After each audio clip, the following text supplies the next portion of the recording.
Welcome to HeadRest. Take a slow breath in and let it go. There is a story from the Zen tradition about a monk named Ryokan and a nephew who had lost his way. Ryokan's nephew had gone off the rails, drinking, gambling, wasting his days doing nothing of any value. His family didn't know what to do. His father, Ryokan's brother, had tried everything. He had scolded the boy, he had threatened him, he had pleaded. Nothing worked. Finally, in desperation, he wrote to Ryokan, the monk, the one person everyone respected, begging him to come and talk some sense into the boy. Ryokan agreed. He walked the long road to his brother's house, arriving in the evening. The air smelled of wood smoke and rice. The nephew was there, sitting in the doorway.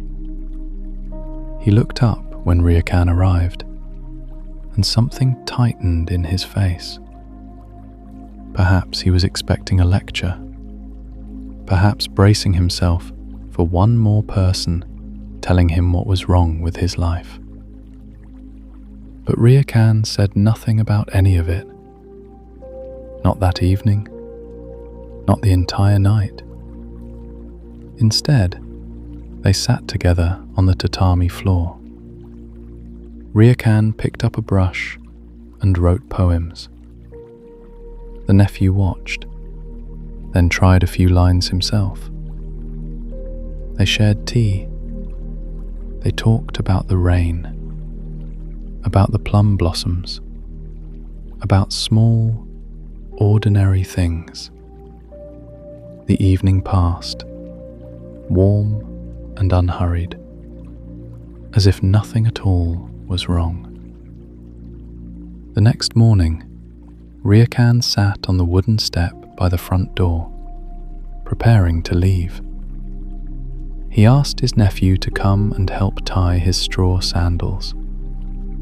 The boy knelt down on the ground before him, and as his fingers worked the straps, a warm drop landed on the back of his neck. He looked up. Ryokan was crying, silently. His face wasn't angry, wasn't disappointed. It was something the boy had never quite seen before. Tender, aching, as if a love too large for words had simply spilled over. Ryokan tied his sandals, thanked the boy, bowed, and walked away down the morning road. He never once told the nephew what to change.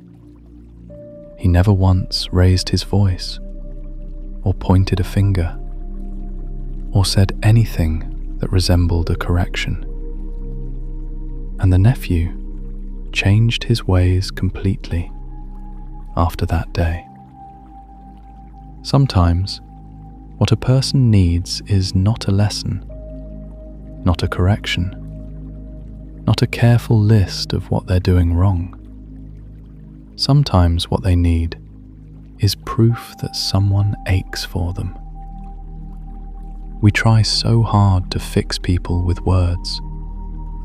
We explain, we argue, we build our case. But most of the time, the words bounce off because the person isn't hearing the logic. They're hearing the judgment. A single tear, though, one that slipped through without permission, carries none of that. It doesn't try to be right. It just says, "I love you," and it breaks my heart to watch. What if the people in your life don't need your words right now? What if the only thing missing is the feeling that someone cares enough to cry? You don't always need the right words. Sometimes your silence is the message. Sometimes just being there, aching quietly, with nothing to fix and nothing to prove, is the most powerful thing you can offer. That kind of love is already in you. It doesn't need to be perfect. It just needs to be real. And now, very slowly, begin to return to the room around you. Take a slow breath in and let it go. As Rumi once wrote, "Raise your words, not your voice. It is rain that grows flowers, not thunder." He said nothing about how to live. The boy heard everything. Thank you for sharing this moment with HeadRest. Namaste.